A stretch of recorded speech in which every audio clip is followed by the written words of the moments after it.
एक समय की बात है कि देवऋषि नारद ने विषय वासनाओं पर विजय प्राप्त करने के लिए पर ब्रह्मा की कठोर साधना की। वे हिमालय पर्वत के एक निर्जन स्थान में जाकर समाधित हो गए और पर ब्रह्मा की आराधना करने लगे। उनको इस प्रकार कठोर साधना करते देख देवराज इंद्र भयभीत हो गए। उन्होंने इस विषय में देवगुरु बृहस्पति से परामर्श करने का विचार किया। वे आचार्य बृहस्पति के पास पहुंचे और उनसे कहा, हे आचार्य जी, नारद मुनि हिमालय पर्वत पर कठिन साधना कर रहे हैं। मेरी समझ में यह नहीं आ रहा कि वे इतना कठोर तप किस लिए कर रहे हैं, इसके पीछे क्या कारण है।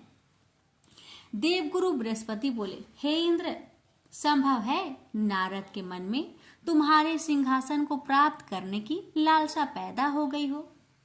शायद इसलिए वे इतनी कठोर साधना कर रहे हैं। देवगुरु की बात सुनकर इंद्र और भी भयभीत हो गए। उन्होंने आचार्य बृहस्पति से पुनः पूछा, हे आचार्य, यदि ऐसा हुआ तो मेरे लिए यह बहुत भयंकर बात होगी। मुझे परामर्श दीजिए कि ऐसी हालत में मैं क्या करूं। आचार्य बृहस्पति बोले, हे इंद्र, तुम तो देवों के राजा हो, सर्वशक्ति संपन्न हो, सामर्थ्यवान हो। मैं तुम्हें इस विषय में क्या परामर्श दे सकता हूं। तुम स्वयं ही कोई उपाय सोच लो। हाँ, मुझे ही कोई न कोई उपाय सोचना पड़ेगा। कहते हुए इंद्र वहां से चले आए। अपने महल में पहुंचकर उन्होंने कामदेव को बुलाया और उनसे कहा, हे कामदेव, नारद हिमालय पर्वत पर निर्जन स्थान में बैठे बहुत कठोर तपस्या कर रहे हैं। मैं चाहता हूं कि तुम उनके पास जाओ और अपनी शक्ति के द्वारा जैसे भी हो उनकी तपस्या को भंग कर दो। इंद्र के आज्ञा पाकर कामदेव तत्काल उस स्थान की ओर बढ़ चले जहां नारद मुनि तपस्या कर रहे थे। कामदेव वहां पहुंचकर उन्होंने अपनी मायावी शक्ति का जाल बिछाया। उसके संकेत मात्र से उस बियावान क्षेत्र में बाहर आ गए। कुछ क्षण बीतते बीतते स्वर्ग लोक की एक अप्सरा प्रकट हुई और नारद के सामने मनोहारी नृत्य करने लगी। उसके घुंघरुओं की मधुर ध्वनि वातावरण में गूंजने लगी। लेकिन कामदेव का यह प्रयास व्यर्थ ही साबित हुआ। अप्सरा नृत्य करते करते थक गई, किंतु नारद मुनि का ध्यान नहीं टूटा। थक हार कर अप्सरा वापस लौट गई। तप पूरा होते ही नारद ने आंखें खोली। कामदेव ने सोचा, यदि नारद को बाद में यह बात पता लग गया कि मैंने उनकी तपस्या में विघ्न डालने की चेष्टा की है तो वह मुझे श्राप दे देंगे। उचित यही है कि मैं स्वयं ही उन्हें सच्ची बात बता दूं। यही सोचकर उन्होंने नारद के समक्ष पहुंचकर उन्हें साष्टांग प्रणाम किया। नारद ने उन्हें आशीर्वाद देकर पूछा, आओ कामदेव, किस कार्य हेतु यहाँ आगमन हुआ है। कामदेव बोले, हे देवऋषि, मेरा अपराध को क्षमा कीजिए। मैंने आपकी तपस्या भंग करने का प्रयास किया था। नारद ने पूछा, पर क्यों, किसके आदेश से तुमने ऐसा किया। कामदेव ने कहा, हे मुनिवर, मुझ अंकिचन में इतनी हिम्मत नहीं जो स्वयं ही आपको तप से डिगाने का कार्य करता है। मुझे ऐसा करने को कहा गया था। किसने ऐसा करने को कहा था कामदेव, बताओ। हे देवऋषि नारद, मुझे इंद्रदेव ने कहा था। उन्होंने ही मुझे यहाँ भेजा था। कामदेव ने सच्ची बात बता दी। कामदेव की बात सुनकर नारद जी मुस्कुरा दिए और कहने लगे, हे कामदेव, मैं तुम्हें क्षमा करता हूँ। अब तुम जाओ और देवराज को बता देना कि नारद ने इच्छाओं को बस में कर लिया है। अब मैं संसार के किसी भी भौतिक आकर्षण में नहीं फंस सकता। जान बची और लाखों पाए। कामदेव ने सोचा और जल्दी से वहां से चले गए। कामदेव के जाने के पश्चात नारद सोचने लगे, मैंने कामदेव को परास्त किया है, अब मेरा नाम भी भगवान शिव के समान हो गया, क्योंकि कामदेव को या तो शिव ने परास्त किया था या फिर अब मैंने। यह सोचकर नारद कैलाश पर्वत पहुंचे। उन्होंने भगवान शिव और पार्वती को नमन किया।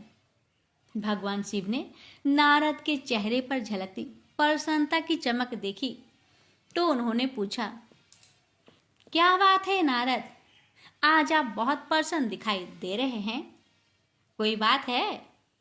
तो नारद जी बोले, हाँ भगवान, हाँ, बात ही कुछ ऐसी है। ऐसी क्या बात है नारद, हमें भी तो बताओ। हे भगवान, मैंने कामदेव को जीत लिया है। इंद्र ने उसे मेरी तपस्या भंग करने के लिए भेजा था, किंतु वह अपने प्रयासों में सफल नहीं हुआ। मैंने निर्विघ्न अपनी तपस्या पूरी की है। नारद जी की बात सुनकर भगवान शिव मुस्कुराए और बोले, हे नारद, मुझे यह जानकर बहुत प्रसन्नता हुआ कि तुमने काम पर विजय प्राप्त कर लिया है, पर देखो, यह बात तुमने मुझे बता दी तो बता दी, और किसी देव को यह बात मत बताना। विशेषकर भगवान विष्णु को तो भूल कर भी यह बात मत बताना। लेकिन नारद को चैन कहाँ आए? यह बात बताने के लिए तो उनके पेट में मरोड़ मरोड़ हो रही थी। हे भक्तों, अतः भगवान शिव के परामर्श को उन्होंने नहीं माना और क्षीर सागर की ओर चल पड़े। रास्ते में उन्होंने सोचा, कामदेव पर मेरी विजय की खबर सुनकर शिव विशेष प्रसन्न नहीं हुए, शायद उन्हें मुझसे ईर्ष्या हो रही है, इसलिए वे भगवान विष्णु से यह बात न बताने को कह रहे थे। भला इतनी बड़ी सफलता की बात मैं भगवान विष्णु को क्यों न बताऊं? वे तो मुझसे बहुत स्नेह रखते हैं। काम पर मेरी विजय की बात सुनकर उन्हें तो मुझ पर बहुत गर्व होगा। ऐसे ही कुछ सोचते हुए वे क्षीर सागर में पहुंचे और भगवान विष्णु और माता लक्ष्मी के सामने पहुंचकर उन्हें प्रणाम किया। भगवान विष्णु बोले, आओ नारद, आओ, बहुत समय बाद तुम्हें देखकर बहुत प्रसन्नता हुई है। कहाँ रहे इतने दिनों तक?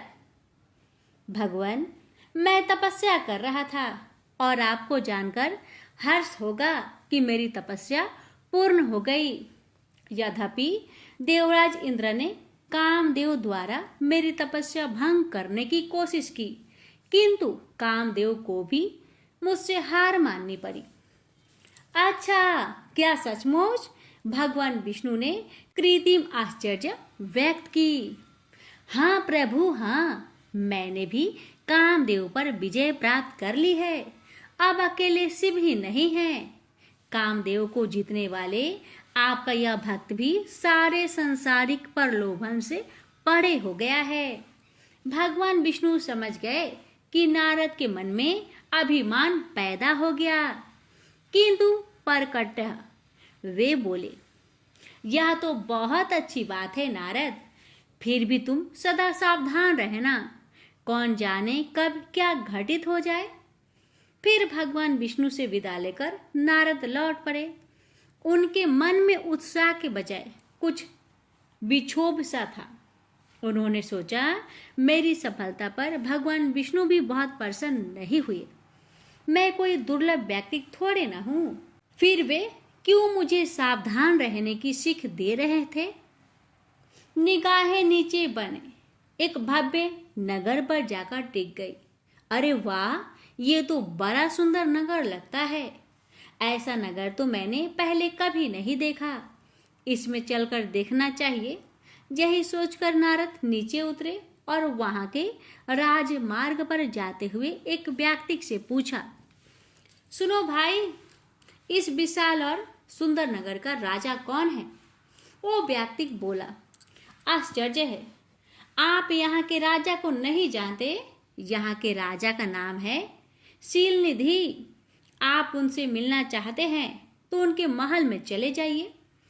नारद राजमहल के दरवाजे पर पहुंचे तो उनके आगमन का समाचार सुनकर राजा शीलनिधि स्वयं बाहर आए और बड़े आदर सत्कार पूर्वक नारद को अपने महल में ले गए। तभी राजकुमारी भी वहां आ पहुंची। राजा शीलनिधि ने नारद को उसका परिचय दिया कि यह मेरी पुत्री है मुनिवर, इसका नाम श्रीमती है। श्रीमती की सुंदरता देखकर नारद ने मन ही मन उसकी प्रशंसा की। जब श्रीमती ने प्रणाम किया तो नारद ने उसे मुक्त कंठ से आशीर्वाद प्रदान किया। राजा शीलनिधि बोले, हे मुनिवर, श्रीमती अब विवाह योग्य हो गई है। मैंने निश्चय किया है कि शीघ्र ही एक स्वयंवर का आयोजन कराऊंगा ताकि यह स्वेच्छा से अपना पति वरण कर सके। नारद बोले, हाँ, तुम्हारी कन्या साक्षात लक्ष्मी है।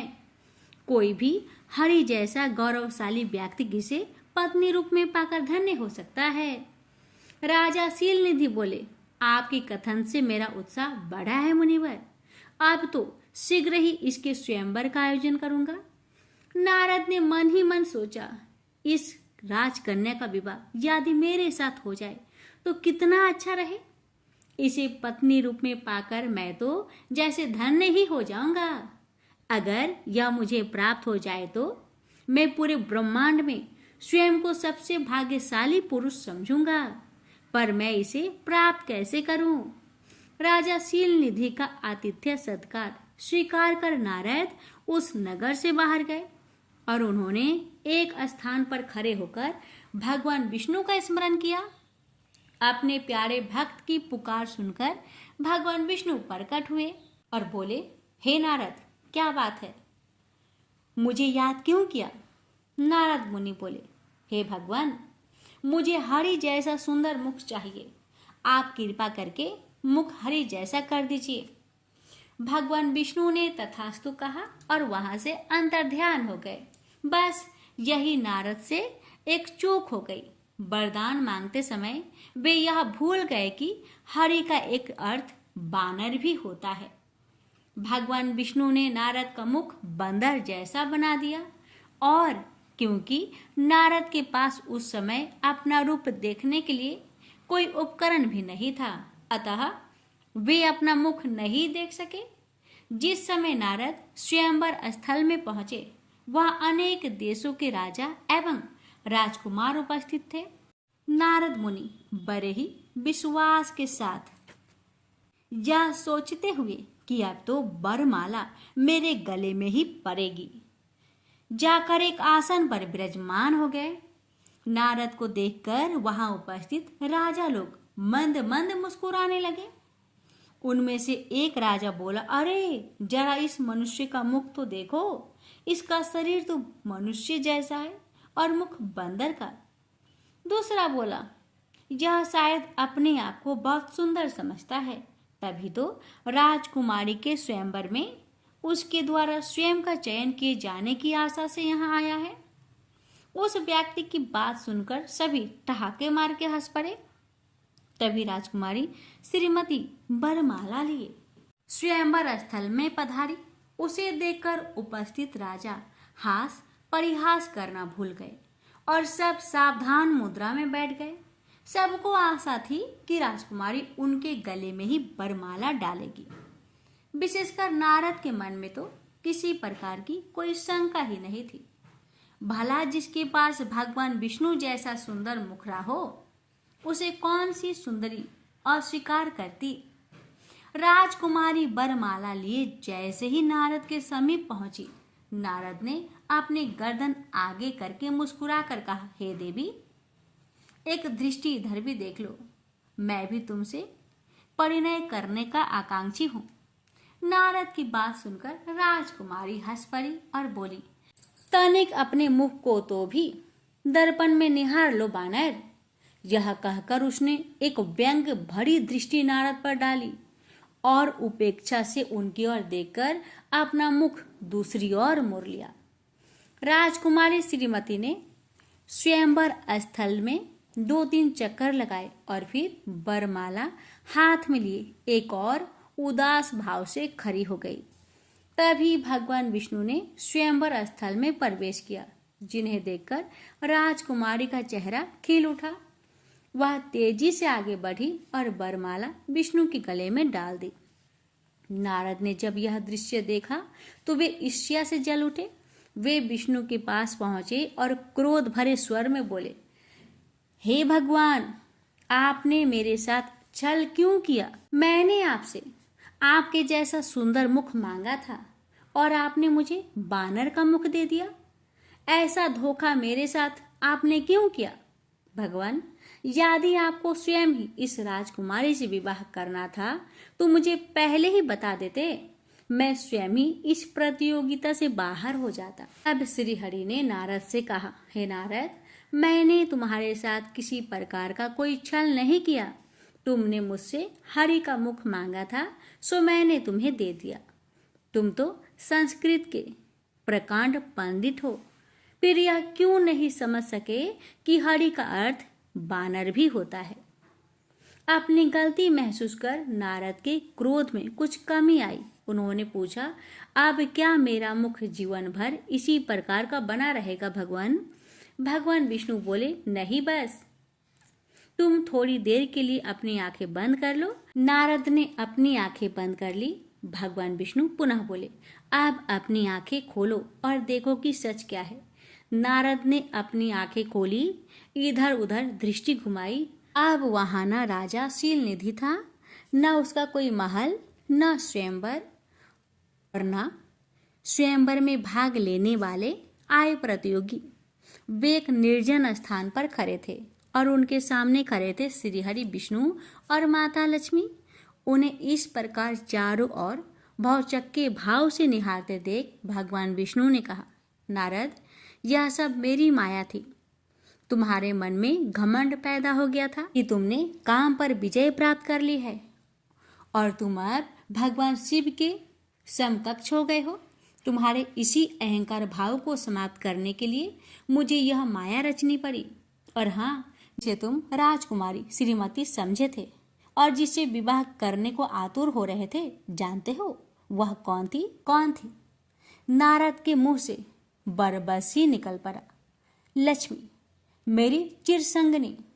लक्ष्मी की ओर संकेत करते हुए भगवान ने कहा, तुम जिसे माता लक्ष्मी कहकर बुलाते हो वही लक्ष्मी राजकुमारी श्रीमती थी। यह सुनकर नारद का चेहरा शर्म से झुक गया।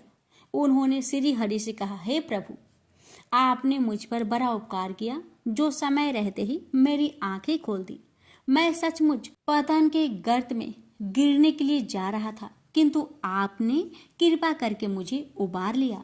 इस प्रकार भगवान विष्णु की कृपा से नारद के मन में पैदा हुआ अहंकार भाव समाप्त हो गया। राजकुमारी श्रीमती से विवाह करने की जो इच्छा उनके मन में पैदा हुई थी, वो भी तिरोहित हो गई। नारद नारायण नारायण कहते हुए पुनः अपने मार्ग पर चल पड़े। प्रेम से बोलिए, ओम नमः शिवाय। जय श्री हरि।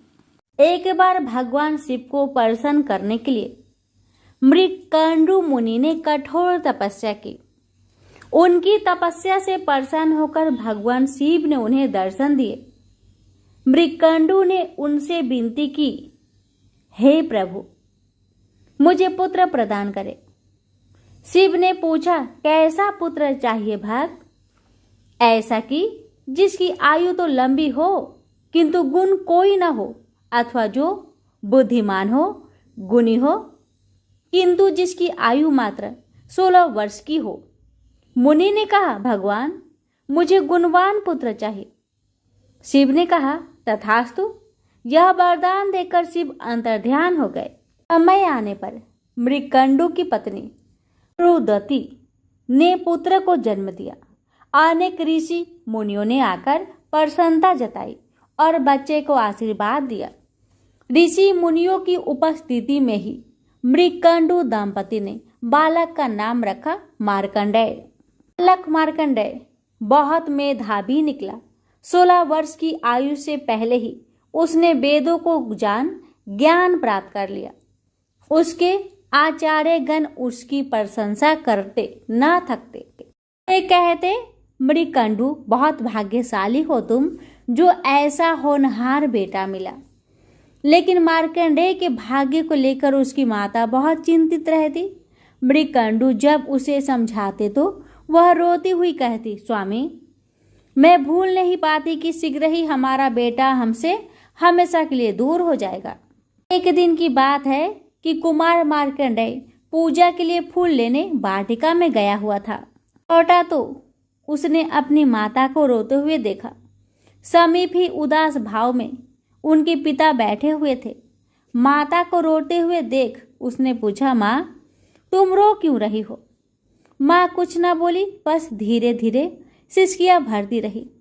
इस पर मार्कंडेय ने पुनः पूछा, माँ तुम बोलती क्यों नहीं? बोलो माँ, बोलो, कौन सा दुख है तुम्हें? कहीं ऐसा तो नहीं कि जो तुम चाहती हो वह मैं नहीं कर पाऊंगा? पर देखो माँ, अब मैं बालक नहीं रहा, कल पूरे 16 वर्ष का हो जाऊंगा। तुम्हारी माँ इसलिए तो रो रही है पुत्र, पिता धीरे से बोले। मार्कंडेय ने उलझन भरे स्वर में पूछा, क्यों? 16 वर्ष का होने में क्या हानि है? पिता बोले, बताता हूँ, सुनो। तब मृकंडू ने उसके जन्म से संबंधित बातें उसे बताई। सुनकर मार्कंडेय ने माता को धैर्य बंधाया और बोला, रो मत माँ, मैं नहीं मरूंगा। भगवान शिव मृत्युंजय है, मैं उनसे अमर तत्व का वरदान प्राप्त करूंगा। पिता ने आशीर्वाद देते हुए कहा, मेरे बच्चे, शिव की कृपा से तुम्हें सफलता मिले। मार्कंडेय माता पिता से आशीर्वाद लेकर वन में चला गया।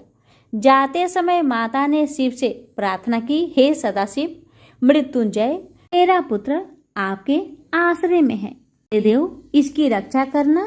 अगले दिन प्रातःकाल मार्कंडेय ने सागर तट पर जाकर गीली मिट्टी से शिवलिंग बनाया, उस पर पुष्प चढ़ाया और शिव का ध्यान लगाकर बैठ गया। रात होने पर वह प्रभु के सामने नाचने और गाने लगा। तभी अचानक यमराज वहां आ पहुंचे। बोले, तुम्हारी आयु पूरी हुई है, इस संसार में चलने के लिए तैयार हो जाओ। मार्कंडेय बोले, थोड़ी देर ठहरिए महाराज, तब तक मैं अपनी उपासना पूरी कर लेता हूँ। यमराज ने गुस्से में कहा, मूर्ख, क्या तू जानता नहीं कि मृत्यु किसी का इंतजार नहीं करती? मार्कंडेय ने कहा, कृपा कर मेरी उपासना में बाधा मत डालिए। मेरी उपासना पूरी होते ही आप मुझे अपने लोक ले चलना। यमराज और भी क्रोधित होकर बोले, मूर्ख, क्या तू समझता है कि शिव की शरण लेकर तू मुझसे बच पाएगा? मुझे अभी मालूम हो जाएगा कि काल के पास से कोई नहीं बच सकता। यह कहकर जैसे ही यमराज पास फेंकने को उद्धत हुए, तभी एक चमत्कार हुआ। एकाएक वहां शिव जी प्रकट हो गए। मृत्यु के स्वामी को देखकर यमराज ठिठक गए। मार्कंडेय शिव के चरणों में गिर गया। शिव ने उसके मन की इच्छा तार ली और अमर तत्व प्रदान कर दिया। आगे चलकर मार्कंडेय को प्रलय काल में स्वयं हरि ने दर्शन दिए और अपना मुख खोलकर उन्हें समूचे ब्रह्मांड के दर्शन कराए। कहा जाता है कि वे आज भी विद्यमान हैं और तीर्थों में आते जाते रहते हैं, नए नए रूपों में। प्रेम से बोलिए हर हर महादेव। पौराणिक मान्यता के अनुसार राजा बलि पूर्व जन्म में जुआरी था। एक दिन उसे जुए में कहीं से कुछ पैसे मिले। उन पैसों से उसने अपनी प्रियतमा वैश्या के लिए कुछ सुंदर माला, इत्र व चंदन खरीदा और कामातुर होकर उसने मिलने के लिए जल्दी जल्दी चला जा रहा था। तभी एक पत्थर से ठोकर खाकर वह मूर्छित हो गया। कुछ देर में जब होश आया तो उसने अनुभव किया कि मेरी मृत्यु अब निकट है। पूर्व जन्म के किसी पुण्य से उसके मन में सतबुद्धि उत्पन्न हुई और वैराग्य जगा। जुआरी ने कभी किसी महात्मा से सुना था कि कोई भी वस्तु शिव अर्पण कर देने से बहुत पुण्य होता है। उसने सोचा, माला, इत्र, चंदन तो प्रियतमा तक पहुंच नहीं सकता, शिव अर्पण कर देने से कुछ अच्छा होगा तो हो जाएगा, अन्यथा मर तो रहा ही हूं और माला, इत्र, चंदन भी जमीन पर गिरकर बेकार जा रहे हैं। यही सोचकर जुआरी ने माला, इत्र व चंदन भगवान शिव को अर्पण कर दिया। जुआरी की मृत्यु होने पर यमराज के दूत उसे पकड़ कर ले गए।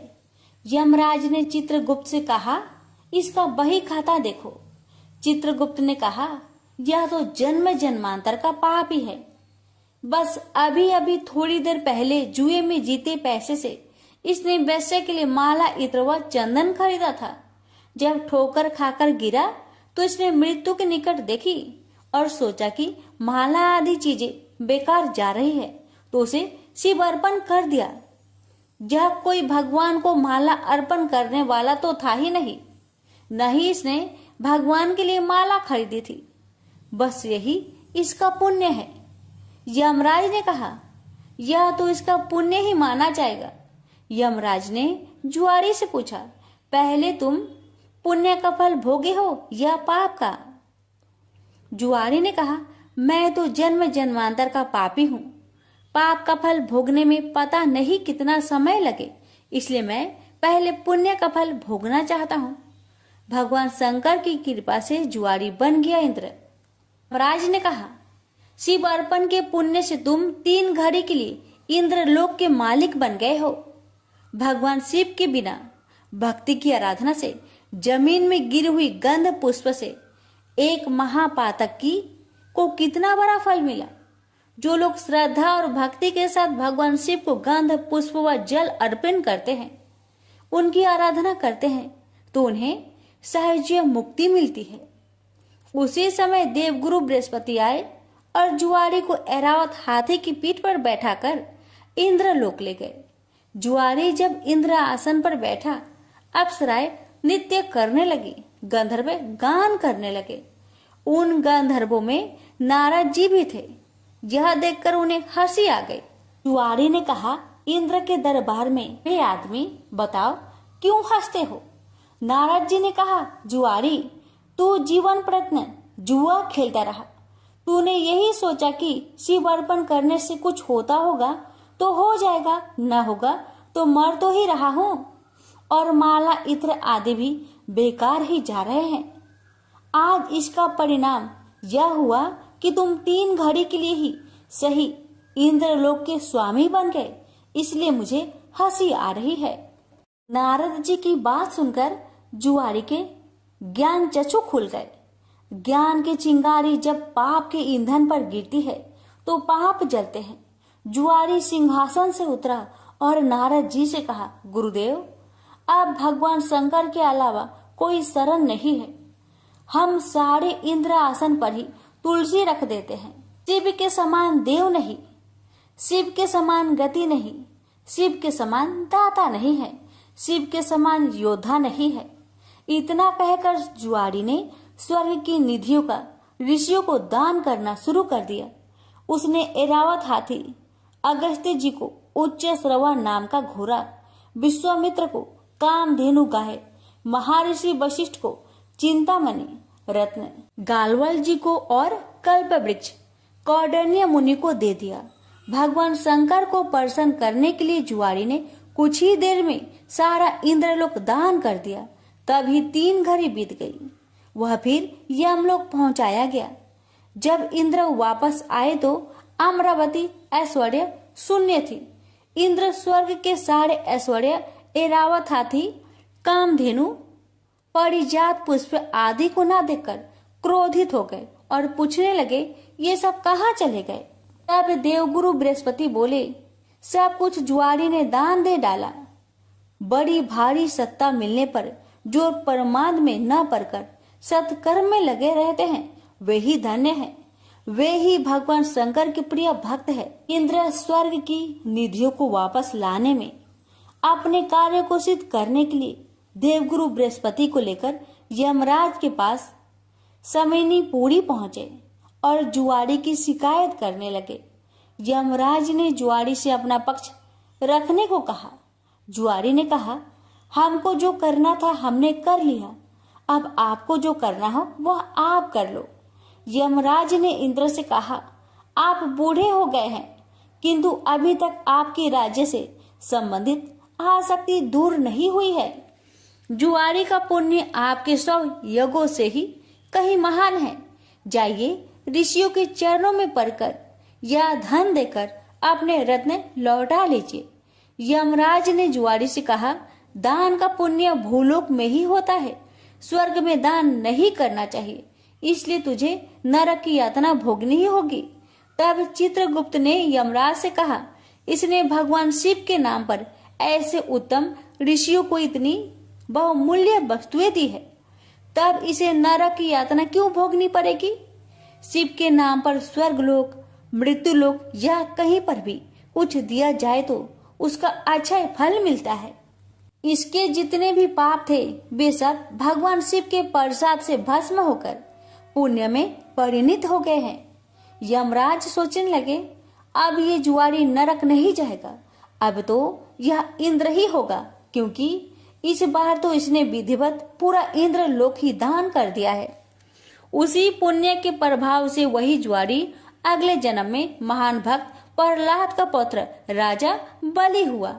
यहाँ पर भी वह पूर्व जन्म के शिव पूजन के पुण्य से इतना त्यागी हुआ कि गुरु शुक्राचार्य के मना करने पर भी उसने भगवान वामन को अपना सर्वस्व समर्पित कर दिया। वामन भगवान राजा बाली से बोले, हम तुम्हें क्या दे? बाली ने कहा, भगवान हमारी जिधर भी दृष्टि जाए उधर हम आपका ही दर्शन करें। राजा बलि की बैठक के 52 दरवाजे हैं। भगवान ने सोचा, न जाने किस दरवाजे पर बाली की दृष्टि चली जाए। यही सोचकर 52 दरवाजे पर शंख चक्र गदा पद में धारण किए हुए ब्रह्मांड के स्वामी पहरेदार के रूप में विराजमान हो गए। कोई भी याचक राजा बलि के द्वार पर कुछ मांगने जाता है तो उनके द्वार पर विराजमान भगवान विष्णु स्वयं उन्हें मुंह मांगी वस्तुएं देते हैं। इसलिए प्रहलाद जी ने भगवान की स्तुति करते हुए कहा, इंद्र कुबेर आदि देवताओं के द्वारपाल तो आप कभी नहीं बने, परंतु आप हम असुरों के द्वारपाल बन रहे हैं। इससे लगता है कि आप हम असुरों के पक्षपाती हैं। इस प्रसंग से गीता में भगवान का यह कथन सत्य सिद्ध हो जाता है कि पत्र पुष्प फल जल जो कुछ भी भगवान के लिए अर्पित किया जाता है वह अनंत गुना होकर वापस आता है। प्रेम से बोलिए, हर हर महादेव, माता पार्वती की जय, विष्णु भगवान की जय। वाचा प्रेत कथा। एक समय तरह तरह के फूल फल और सुंदर जड़ी बूटियों से शोभ्यमान कैलाश पर्वत पर विराजमान श्री भगवान शंकर जी से श्री पार्वती जी बोली कि हे जगत के स्वामी, आज मन बहलाव के वास्ते आप और मैं चौपर खेले। शंकर जी ने कहा कि चौपर के खेल में बेईमानी बहुत होती है और हार जीत का पता नहीं पड़ता है, इसलिए कोई तीसरा आदमी होना चाहिए जो ईमानदारी से फैसला कर सके। महादेव जी के इतना कहते ही पार्वती जी ने अपनी माया से वहां एक बालक बनाकर बैठा दिया तथा महादेव जी ने अपने मंत्र के बल से उसमें जान डाल दी। महादेव जी ने उस बालक का नाम अंगद रखा तथा बालक को आदेश दिया कि तुम हम दोनों की हार जीत को बताते रहना। ऐसा कहकर महादेव जी ने चौसर का पासा चलाया और अंगद से पूछा कि बताओ कौन जीता और कौन हारा। तब अंगद ने उत्तर दिया कि महादेव जी आप जीते और पार्वती जी हारी। इसके बाद महादेव जी ने फिर पासा फेंका और अंगद से पूछा इस बार कौन जीता और कौन हारा। इस बार भी अंगद ने वही जवाब दिया कि महादेव जी जीते और पार्वती जी हारी। इसी प्रकार तीसरी बार भी पासा चलाकर महादेव जी ने अंगद से पूछा कि तो इस बार महादेव जी हार गए थे, परंतु अंगद ने विचार किया कि यदि मैं महादेव जी को हारा हुआ बताऊंगा तो वे मुझे श्राप दे देंगे। ऐसा सोचकर अंगद ने फिर वही पुराना रटा रटाया उत्तर दे दिया कि महादेव जी जीते और पार्वती जी हारे। चूंकि इस बार अंगद ने झूठ बोला था, तो माता पार्वती ने अंगद को श्राप दे दिया कि तेरे शरीर में कोढ़ हो जाए और तू निर्जन वन में भटकता फिरे। उसी समय अंगद को कोढ़ हो गया और वह भटकता हुआ किसी सुनसान वन में जा पहुंचा। वहां जाकर उसने देखा कि ब्राह्मणी, इंद्राणी आदि देवताओं की स्त्रियां व्रत के निमित्त महादेव जी की पूजा कर रही है। उनको पूजा करते देखकर अंगद ने उनसे पूछा कि आप यहाँ क्या कर रही है। तब उन देवियों ने अंगद को बताया कि हम तो मानसा बाचा नाम से प्रसिद्ध महादेव जी की पूजा कर रहे हैं, यानी कि अपने मन तथा वाणी को बस में करके, अर्थात सभी जगह से मन हटाकर और शिव पार्वती में ही अपना मन लगाकर पूजा कर रही हैं। इसलिए इस व्रत का नाम भी मनसा बाचा व्रत रखा गया है।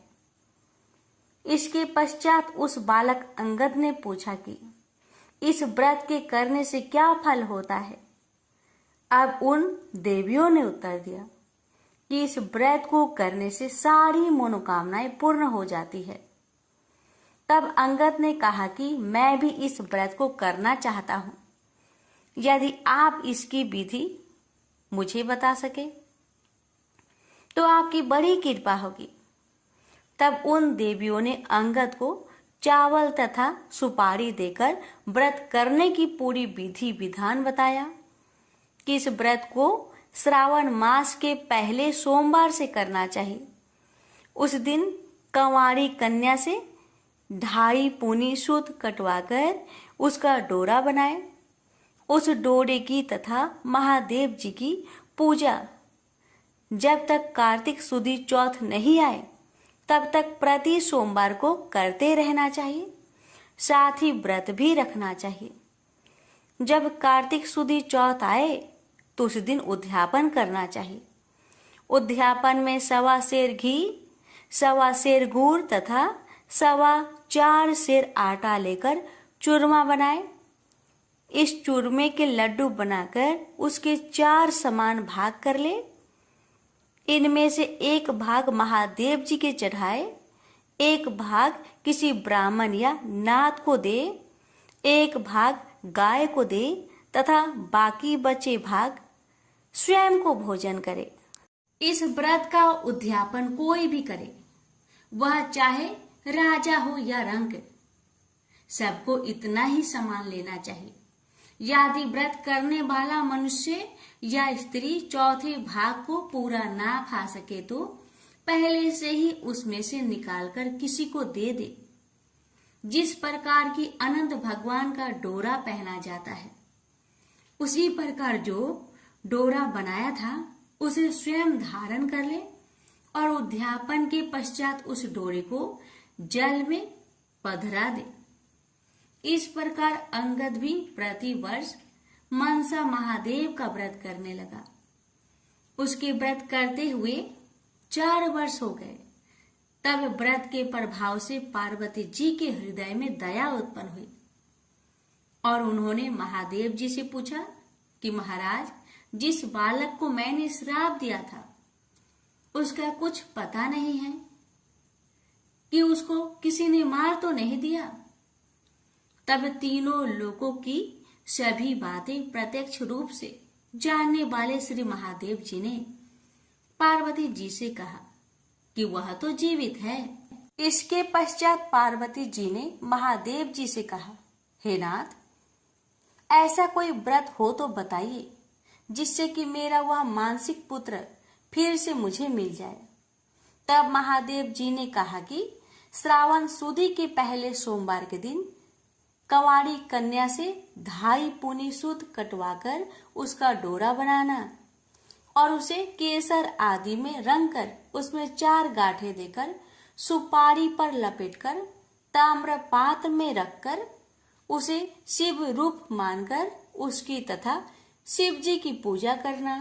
कार्तिक सुदी चौथ के दिन इस व्रत का उद्यापन करना, जिसमें 1.25 सेर घी, सवा सेर गुड़ और सवा 4 सेर आटा लेकर उसका चूरमा बनाना तथा उस चूरमे के 4 भाग करना, जिनमें से एक भाग शिव जी की अर्पण करना, दूसरा भाग ब्राह्मण को देना, तीसरा भाग गाय को तथा चौथा भाग स्वयं भोजन के रूप में ग्रहण करना। सभी को इसी मात्रा में समान लेना चाहिए, न तो समान इससे अधिक होना चाहिए तथा न ही इससे कम। महादेव जी से यह विधि सुनकर पार्वती जी ने भी यह व्रत किया तथा व्रत के प्रभाव से अंगद कोढ़ रहित हो गया और वह अपनी माता के पास बिना बुलाए ही चला गया। उसे आता देखकर पार्वती जी प्रसन्न होकर हंसने लगी। तो अंगद ने पूछा कि हे मातेश्वरी, आप मुझे देखकर हंस क्यों रही हो? तब पार्वती जी ने कहा, हे पुत्र, मैं इस व्रत के प्रभाव को देखकर हंस रही थी। यह तुम्हारे पिताजी का बताया हुआ मनसा बाचा का व्रत है। यह व्रत मैंने किया, तभी तो तुम ठीक होकर मेरे पास आ गए हो। इस बात को सुनकर अंगद ने कहा कि हे माता, मैंने भी यह व्रत किया था, इसी से मेरा कोढ़ भी मिट गया। तब पार्वती जी ने कहा कि हे पुत्र, अब तेरी क्या इच्छा है वह बता।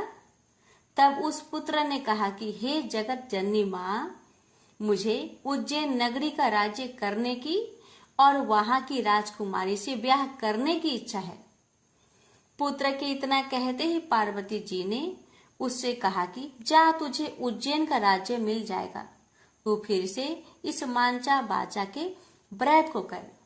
इस प्रकार अंगद ने पुनः 4 वर्ष तक यह व्रत किया, तब उसे उज्जैनी का राज्य मिल गया। अब नारद जी राजा युधिष्ठिर से कह रहे हैं कि उसे राज्य किस प्रकार मिला, तो सुनो। उज्जैन के राजा रानी वृद्ध हो गए थे। उनके कोई पुत्र नहीं था, केवल एक राजकुमारी थी। इसलिए राजा रानी ने सोचा कि इस कन्या का विवाह किसी राजकुमार से करके उसको राज्य दे देंगे। ऐसा निश्चय कर उन्होंने एक स्वयंवर रचा, जिसमें कई देशों के राजकुमार आए।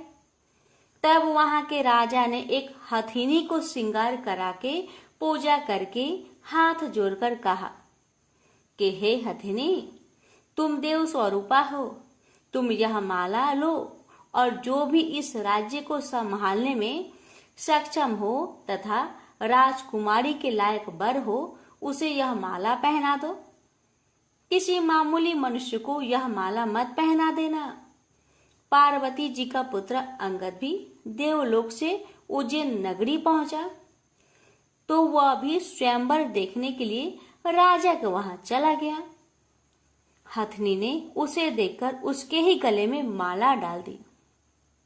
यह सब देखकर स्वयंवर में आए लोगों ने कहा कि ये तो हथनी की भूल है, क्योंकि यह बालक कोई राजकुमार नहीं है। ऐसा कहकर उन लोगों ने उस लड़के को दूर हटा दिया और पुनः वह माला हथिनी को दे दी और उससे प्रार्थना की कि हे माता, जो इस राज्य के लायक हो उसको ही माला पहनाना। परंतु दूसरी बार भी हथनी ने उस बालक के पास जाकर उसी के गले में माला डाल दी। जहाँ सब देखकर वहां उपस्थित लोग कहने लगे कि हथनी ने हठ पकड़ ली है। इतना कहकर उन्होंने उस बालक को मार पीट कर दरवाजे से बाहर निकाल दिया एवं पुनः हथिनी पर गणपति की मूर्ति स्थापित करके वही प्रार्थना की। वह हथिनी देवरूपी थी, इसलिए वह दरवाजे के बाहर निकली और उस बालक को ढूंढकर तीसरी बार भी उसी के गले में माला डाल दी। तब राजा ने नगर सेठ को बुलाकर कहा कि तुम इस बालक को यहाँ से ले जाओ और बारात सजाकर इसे हमारे यहाँ ले आओ। राजा की आज्ञा मानकर सेठ अंगद को वहां से ले गया। इतनी देर में राजा ने भी पंडित को बुलाकर लगन का दिन निश्चय करवाया और अपनी कन्या का विवाह उस बालक के साथ कर दिया। इतना ही नहीं, राजा ने अपने खर्चे के लिए थोड़े से गांव रखकर अपना सारा राज्य ही अपनी बेटी को कन्यादान में दे दिया। विवाह के पश्चात अंगद और राजकुमारी महल में गए। अब अंगद उज्जैन नगरी का राजा तथा राजकुमारी वहां की रानी बन चुकी थी। एक दिन रानी ने राजा से पूछा कि हे पतिदेव, आप अपनी जात और नाम तो बताइए। इस पर अंगद ने उत्तर दिया कि मेरा नाम अंगद है, भगवान महादेव मेरे पिता और पार्वती मेरी माता है। तब राजकुमारी ने कहा कि महाराज, इस बात को तो मृत्यु लोक के लोग मानेंगे नहीं, आप मुझे सत्य सत्य बताइए। तब अंगद ने अपनी जन्म की सारी कथा रानी को बताई कि किस तरह चौसर खेल में साक्षी बनने के लिए माता पार्वती ने अपनी माया से उसे बनाया था और महादेव जी ने अपने मंत्र बल से उसे सजीव रूप दिया। फिर पार्वती जी ने उसे श्राप दिया और इंद्राणी आदि देवियों ने उसे मनसा वाचा व्रत बताया, जिसको 4 वर्ष तक करने के फलस्वरूप वह अपने माता पिता के पास वापस पहुंचा। उसे पार्वती जी ने गले लगाया और कहा कि अब तुम्हारी क्या इच्छा है। तब उसने अपनी माता से कहा कि उसे उज्जैनी के राजा बनने की इच्छा है। तब पार्वती जी के कहने पर उसने फिर से 4 वर्ष तक मनसा वाचा नाम से प्रसिद्ध अपने पिता शिव जी का व्रत किया तथा इसी व्रत के प्रभाव से आज उसे उज्जैन के राज्य और उसके जैसी रानी मिली। इतना सुनकर रानी ने कहा कि हे महाराज, मैं तो पुत्र, धन तथा राज्य का सुख चाहती हूँ। तब अंगद ने अपनी रानी को वही मनसा वाचा का शिव जी का व्रत बता दिया और कहा कि बिना मेरे वह गर्भवास के तेरे पुत्र होगा। ऐसा कहकर अंगद जी पुनः कैलाश चले गए। पति की आज्ञा अनुसार राजकुमारी ने 4 वर्षों तक महादेव जी का यह उत्तम व्रत किया। इससे महादेव जी प्रसन्न हो गए। एक दिन रानी ने अपने दासी से कहा कि जा ऊपर जाकर जल की झाड़ी ले आ, मैं दातुन करूंगी। दासी ऊपर गई तो वहां जाकर क्या देखती है कि सोने की पालकी में एक छोटा सा सुंदर बालक सो रहा है और मुख में अंगूठा चूस रहा है। दासी ने रानी को जाकर जब यह बात बताई तो रानी ने तुरंत जाकर बालक को अपनी गोद में उठा लिया और भगवान शंकर जी से प्रार्थना की कि हे प्रभु, यदि आपने मुझे यह बालक दिया है तो मेरे स्तनों में से दूध की धारा भी निकलनी चाहिए। रानी के इतना कहते ही उसके स्तनों में दूध आ गया। इस प्रकार वह बालक बड़ा होने लगा। रानी ने उस बालक का नाम फूलकवर रखा। एक दिन फूलकवर ने अपनी माँ से पूछा कि हे माँ, मेरे पिता कौन हैं और उनका क्या नाम है। तब रानी ने अपने पुत्र से कहा कि तेरे पिता तो अंगद जी है और महादेव जी पार्वती जी तेरे दादा दादी हैं। तब फूलकवर ने अपनी माता से कहा कि इस बात को तो मृत्यु लोक में कोई नहीं मानेगा। इस पर रानी ने फूलकवर को वही सारी कथा सुनाई जो अंगद जी ने रानी को सुनाई थी और यह भी बताया कि किस तरह से उसका विवाह अंगद जी के साथ हुआ था। परंतु चूंकि अंगद जी की मृत्यु लोक में रहने की अवधि कुछ ही दिन की थी, इसलिए वे तो अपने माता पिता के पास कैलाश चले गए। परंतु उनके बताए हुए व्रत को 4 वर्ष तक करने के पश्चात बिना गर्भवास के ही उसके रानी के पुत्र के रूप में जन्म लिया है। इतना कहकर रानी बोली, अब तुम बताओ कि तुम्हारी क्या इच्छा है। माता के वचन को सुनकर पुत्र ने कहा कि हे माता, मेरी इच्छा चेदी राजा की कन्या से विवाह करने की है, क्योंकि मैंने उसकी प्रशंसा सुनी है। तब रानी ने फूलकवर से कहा कि हे पुत्र, तू भी मनसा वाचा का व्रत कर। इस व्रत के करने वाले के लिए कुछ भी दुर्लभ नहीं है। अब फूल कंवर ने भी 4 वर्ष तक व्रत किया। इससे भगवान महादेव प्रसन्न हुए और उन्होंने चेदी राजा को स्वप्न में आदेश दिया कि मेरे कहने से तू अपनी राजकुमारी का विवाह उज्जैन के राजकुमार फूल कंवर से कर दे। चेदी राजा ने भगवान शिव जी का कहा मानकर अपनी कन्या का विवाह उज्जैन के राजकुमार से कर दिया। अब वह राजा हो गया। एक दिन वह शिकार खेलने वन में गया। वहां उसके कोई शिकार हाथ नहीं आया और वह भूख प्यास से व्याकुल होकर एक बाग में जाकर आराम करने लगा। इतने में देवयोग से कोई ब्राह्मण वहां आ पहुंचा और उसने राजा को श्रीधरी पंचांग सुनाया कि आज कार्तिक सुदी चौथ है, जो आज मनसा वाचा के व्रत का उद्यापन करने का दिन है। इतना सुनते ही राजा ने ब्राह्मण से कहा कि महाराज, मुझसे तो भूल हो गई, आप हमें अब पूजन करा दे। ब्राह्मण ने पूजा के लिए शहर में रानी को खबर भेजी कि राजा साहब शिकार के लिए यहाँ वन में ठहरे हुए हैं और चूंकि आज कार्तिक सुदी चौथ का उद्यापन करना है, इसलिए 4.25 सेर आटा, 1.25 सेर घी, 1.25 सेर गुड़ का चूरमा बनवाकर मंगवाया है। इस पर रानी ने सोचा कि फौज के कई आदमी भी राजा जी के साथ है, इसलिए इतने से चूरमे से क्या होगा। इसलिए रानी ने गाड़ी भरकर चूरमा भेज दिया, जो कि नियम विरुद्ध था। इतना अधिक प्रसाद होने से महादेव जी क्रोध हो गए और उन्होंने कोप करके राजा को स्वप्न में कहा कि तुम अपनी रानी को निकाल दो, नहीं तो मैं तुम्हारा सारा राज्य नष्ट कर दूंगा। राजा ने परमान के अनुसार दोबारा चूरमा बनवाकर व्रत पूरा किया। महादेव जी के कथन के अनुसार राजा ने रानी को महल से निकलवा दिया। रानी किले से रवाना होकर कुछ दूर चली ही थी कि उन्हें राजा के दीवान मिले। दीवान जी ने रानी से पूछा कि रानी साहिबा, आप कहाँ पधार रही हो। तब रानी ने पूरी बात बता दी। तब दीवान जी ने कहा कि मैं राजा जी को समझाकर राजी कर लूंगा, तब तक आप मेरी हवेली में पधारे। परंतु जैसे ही रानी दीवान जी की हवेली में पहुंची कि दीवान अंधा हो गया।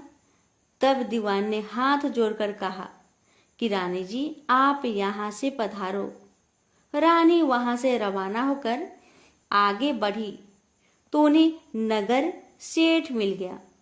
उसने भी यही कहा कि वह राजा साहेब को 1-2 दिन में मना लेंगे, तब तक आप हमारे घर पर ही विराजे। रानी नगर सेठ के घर गई तो सेठ की हड्डियां चलने से बंद हो गई और कई उपद्रव होने लगे।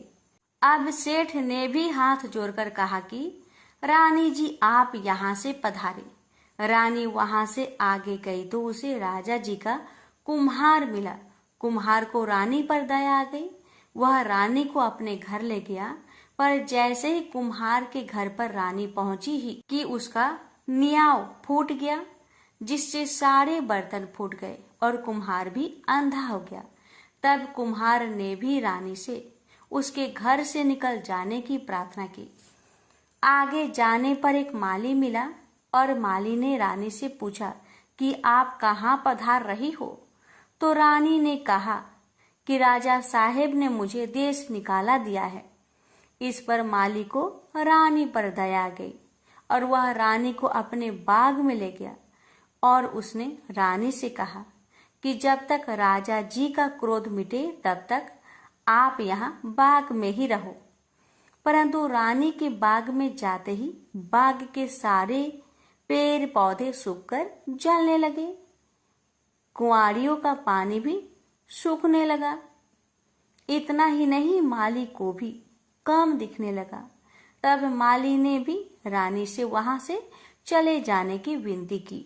रानी वहां से निकलकर विचार करने लगी कि मुझसे ऐसा क्या पाप हो गया है कि मैं जहां भी जाती हूँ वहां अनर्थ होने लगता है। ऐसा सोचते सोचते रानी ने देखा कि आगे 2 रास्ते हैं। किसी व्यक्ति से पूछने पर रानी को मालूम हुआ कि एक रास्ता तो 6 महीने का है, जबकि दूसरा केवल 3 दिन का। रानी 3 दिन वाले रास्ते पर चलने लगी। आगे जाने पर उसे शिप्रा नदी मिली। रानी ने दुख के मारे उसमें कूदकर आत्महत्या करनी चाहिए, परंतु जैसे ही वह नदी में कूदी तो नदी सूख गई। वह और आगे चली तो एक पर्वत आया। रानी ने सोचा कि इस पर चढ़कर नीचे कूदकर अपनी जान दे दे। यह सोचकर वह पर्वत पर चढ़ी और जैसे ही नीचे कूदने लगी कि पर्वत जमीन के बराबर हो गया। आगे जाने पर रानी को एक सिंह दिखाई दिया। इस पर रानी ने सोचा कि इस सिंह यानी शेर को मैं अगर छेड़ूं तो शायद यह मुझे खा जाए। यह सोचकर उसने सिंह पर हाथ फेरा तो सिंह पत्थर का हो गया। आगे जाने पर रानी को बड़ा भारी अजगर सांप दिखाई दिया। इस पर रानी ने मरने के लिए उस बड़े सांप को छेड़ा तो सांप रस्सी बन गया। अब रानी थक हार कर और आगे चली तो क्या देखती है कि वहां एक बड़ा भारी पीपल का वृक्ष है। उसी वृक्ष के पास एक सुंदर कुआं और एक मंदिर बना हुआ है। वह मंदिर में जाकर मुंह ढककर बैठ गई और ओम नमः शिवाय मंत्र का जाप करने लगी। किस्मत से उस दिन कार्तिक सुदी चौथ का दिन था। मंदिर का पुजारी नाथ सामान लेने गांव गया था। वहां उसको एक कुत्ते ने काट लिया। तब पुजारी नाथ ने विचार किया कि हमारे आश्रम में ऐसा कौन पापी आ पहुंचा है जिसके कारण यह उत्पात हो गया है। मंदिर जाकर नाथ ने एक स्त्री को बैठा हुआ देखा तो कहने लगा, आज यहाँ कोई डाकन या भूतनी आ गई है। तब रानी ने विनय पूर्वक कहा कि महाराज, मैं ना तो डाकन हूँ और ना ही भूतनी, मैं तो मानवी हूँ। आकाश की घेरी और जमीन की झेली हुई एक दुखी स्त्री। यदि आप मुझे धर्म की बेटी बनाओ तो मैं आपको अपना सारा भेद कहूँ। नाथ ने यह स्वीकार कर लिया तो रानी ने अपना सारा भेद कह दिया। अब वह वहां से जाने लगी तो चल नहीं सकी। तब पुजारी नाथ ने उद्यापन का एक लड्डू उसे खाने को दे दिया। लड्डू को हाथ में देखते ही रानी को व्रत याद आ गया। नाथ ने भी बता दिया कि आज कार्तिक सुदी चौथ है और यह मनसा बाचा के व्रत का प्रसाद है। इसका नियम है कि राजा हो तो भी अधिक प्रसाद ना बनाए और गरीब हो तो भी कम ना बनाए। यह एक भाग का लड्डू है। तब रानी के समझ में आ गया कि उसने प्रसाद का चूरमा ज्यादा भेजा था, इससे महादेव जी उससे क्रोध हो गए हैं। ऐसा विचार कर रानी ने पुजारी नाथ से प्रार्थना की कि हे महाराज, इस व्रत को अब मैं भी करना चाहती हूँ। तब नाथ ने कहा कि श्रावण सुदी चौथ आ रही है, इस दिन से तुम व्रत शुरू करो। फिर नाथ जी ने कंवारी कन्या से पूनी कतवाकर उसका डोरा बना दिया। पूजन का सामान लाकर सोमवार के सोमवार रानी व्रत और पूजन करती रही। जब कार्तिक सुदी चौथ आई तब नाथ जी गांव जाकर सामान ले आए और 1.25 सेर घी, 1.25 सेर गुड़, 4.25 सेर आटे का चूरमा बनाया। चूरमे के 4 भाग किए गए और शिव जी पार्वती जी की मनसा वाचा पूजा की। इस तरह व्रत करते हुए रानी को 4 वर्ष पूरे हो गए तो महादेव जी ने राजा को स्वप्न में दर्शन देकर कहा कि राजन, अब तू रानी को वापस बुलवा ले, नहीं तो मैं तेरे राज्य का नाश कर दूंगा। तब राजा ने कहा कि महाराज, अब रानी का पता लगाना कठिन है। आपकी आज्ञा से ही तो मैंने उसे देश निकाला दिया था। तब महादेव जी ने कहा कि हे राजन, तू 4 विश्वासी नौकरों को पूरब के दरवाजे पर भेज दे। वहां बिना नाथे हुए बैलों की गाड़ी आएगी। वह गाड़ी वही जाकर ठहरेगी जहाँ पर तुम्हारी रानी है। प्रातःकाल होते ही राजा ने अपने 4 विश्वास पात्र आदमी पूरब की ओर भेज दिए। आगे बिना नथे हुए बैलों की गाड़ी आई और वे चारों उसमें बैठ गए और वे उसी मंदिर पर पहुंच गए जहाँ पर रानी थी। रानी को पहचानकर सेवकों ने कहा कि हे रानी जी, अब आप पधारिए, राजा साहब ने आपको बुलाया है और इसी कार्य के लिए हमको यहाँ भेजा है। तब रानी ने नाथ जी को कहा कि मैं आपकी धर्म की बेटी हूँ, इसलिए आप मुझे सीख देकर भेजिए। तब नाथ जी ने मिट्टी के हाथी घोड़ा हुआ पालकी बनाकर मंत्र के छींटे दिए, जिससे वे सच्चे हाथी घोड़ा पालकी बन गए। रानी ने नाथ जी से फिर कहा कि हे पिताजी, आते समय रास्ते में मेरे रहने से कई जीवों का नुकसान हो गया था, तो उनका भी उद्धार हो जाना चाहिए, नहीं तो यह पाप भी मुझको ही लगेगा। तब नाथ जी ने शिव जी के निर्माल्य स्नान कराए जल की एक झाड़ी भर दी और कहा कि बेटी, तो इस जल का छींटा ओम नमः शिवाय कहकर डाल दी जाना, तो सारे पाप निवृत्त हो जाएंगे। अब तो रानी शिव जी, पार्वती जी को और नाथ जी को साष्टांग नमस्कार कर लेने को आई और चारों सेवकों के साथ रवाना हो गई। जाते हुए उसे रास्ते में वही सर्प मिला। तब रानी ने शिव जी से प्रार्थना की कि हे प्रभु, मेरे पाप से यह सर्प रस्सी बन गया था, अब यह फिर से सर्प हो जाए। ऐसी प्रार्थना कर झाड़ी के जल के छींटे दे दिए, जिससे वह पहले के समान सर्प बन गया।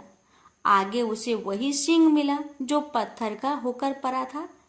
उसके भी रानी ने झाड़ी के जल के छींटे दिए, तो वह जीवित होकर जंगल में भाग गया। आगे चलने पर वह पर्वत आया जो जमीन के बराबर हो गया था। प्रार्थना करके जल के छींटे देने से वो भी पहले जैसा पर्वत हो गया। आगे जाते जाते वह नदी आई जो सूख गई थी। रानी ने शिव जी का ध्यान कर जल के छींटे दिए, जिससे वह भी गहरे तथा स्वच्छ जल वाला नदी फिर से हो गया। अब रानी जी ने पालकी, हाथी घोड़े तो किले में भेज दिए और वह खुद उसी बाग में गई जो पहले सूख गया था। बागवान ने कहा कि रानी जी, आप फिर क्यों आ रही हो? पहले ही आपके आने से यह बाग उजड़ गया था। पर रानी के समझाने पर माली ने फाटक खोला। रानी के बाग में जाकर शिव जी का ध्यान कर झाड़ी के जल के छींटे दिए, जिससे वह पहले से भी अच्छा हरा भरा बगीचा हो गया। वहां कई कोयल बोलने लगी, नाना प्रकार के फल फूल दिखाई देने लगे और कुओं में लबालब जल भर गया। फिर रानी जी उसी कुम्हार के घर गई तो कुम्हार की आंखें खुल गई और जल के छींटे देने से न्याव के बर्तन सोने चांदी के बन गए। कुम्हार ने कहा कि रानी जी, ये सोने के बर्तन हमारे पास कौन रहने देगा? तब रानी जी ने कहा कि इसमें से 4 बर्तन राजा को भेंट कर देना। इसी प्रकार रानी नगर सेठ के घर गई तो उसकी हड्डियां सिरकने लगी और उसे व्यापार में लाभ होने लगा। तब नगर सेठ ने कहा कि अने दाता जी, आपके पधारने से हमारी यह रिद्धि सिद्धि हुई है। इस खुशी में मैं सारी नगरी को जिमाना चाहता हूँ। सारी नगरी में ढिंढोरा पिटवा दिया गया कि कल किसी के घर में धुआं ना निकले। यदि किसी ने चूल्हा जलाया तो वह दंड का भागीदार होगा। आगे जैसे ही रानी दीवान जी के यहाँ पहुंची तो दीवान जी की आंखें खुल गई। सब आनंद हो गया। अब रानी साहिबा अपने किले में पधारी। राजा जी ने उनका अच्छा स्वागत किया। नगर सेठ ने सारे नगर को जिमाया और किले में जाकर रानी जी से अर्ज की कि अन्नदाता जी, अब आप भी पधार कर भोजन ग्रहण कीजिए। इस पर रानी ने कहा कि मेरे तो आज कार्तिक सुदी चौथ का उजिरना है, जो किसी भूखे आदमी को जिमाकर जिमूंगी। सारे नगर के लोग तो नगर सेठ के यहाँ जिम आए। नगर में अब कोई भी भूखा व्यक्ति नहीं मिला। ढूंढते ढूंढते रानी के सेवक धोबी घाट पहुंचे तो वहां पर एक अंधी बहरी कोढ़ीन धोबन परी मिली। रानी जी की आज्ञा से उसे महल में बुलाया गया। रानी जी ने उसे स्नान करवाया। स्नान कराते ही उसका सारा कोढ़ मिट गया और कथा सुनाते ही उसके लिए स्वर्ग से विमान आ गया। बूढ़ी धोबन की कथा सुनने व प्रसाद लेने मात्र से ही वह सदा के लिए बैकुंठ चली गई। राजा रानी भी हर साल मनसा बाचा का व्रत करते रहे। वे संसार के सब प्रकार के सुखों को भोगते रहे और पुत्र को राजगद्दी देकर अंतकाल में शिवलोक में गए। इस प्रकार मनसा बाचा भगवान शिव जी पार्वती जी के व्रत करने की भारी महिमा है। श्रावण सुदी सोम से कार्तिक सुदी चौथ तक का यह व्रत सब मनोवांछित फल को देने वाला है। इस मनसा बाचा के व्रत को करने वाले मनुष्य की सभी कामनाएं शिव जी महाराज पूर्ण कर देते हैं। पुत्र नहीं हो या होकर जीवित नहीं रहता हो तो इस व्रत के करने से स्त्री पुत्र का सुख अवश्य प्राप्त करती है। इसी प्रकार पुरुष को स्त्री का और स्त्री को पति का सुख सौभाग्य प्राप्त होता है। जिसकी कमाई धंधा ना हो तो इस व्रत के करने से शिव शंकर भगवान उसे जीविका प्रदान करते हैं। प्रेम से बोलिए जय भोले शंकर, जय पार्वती माता। हे भोलेनाथ, यदि कथा कहने या सुनाने में मुझसे मन वचन या कर्म से कोई त्रुटि हो गई हो तो हे त्रिपुरारी कृपया उसे क्षमा करें। मैंने अपने श्रद्धा और सामर्थ्य अनुसार आपकी व्रत कथा का वाचन किया है। यदि उच्चारण में, शुद्धता में या भावना में कोई कमी रह गई हो तो हे नीलकंठ उसे क्षमा करें। आपकी कृपा सदा मुझ पर बनी रहे और कथा सुनने वाले समस्त भक्तों पर भी आपकी असीम कृपा और आशीर्वाद बना रहे। उसके जीवन में सुख, शांति, आरोग्यता और शिव भक्ति बनी रहे। यही मेरे सच्चे हृदय से प्रार्थना है। हर हर महादेव। ओम नमः शिवाय।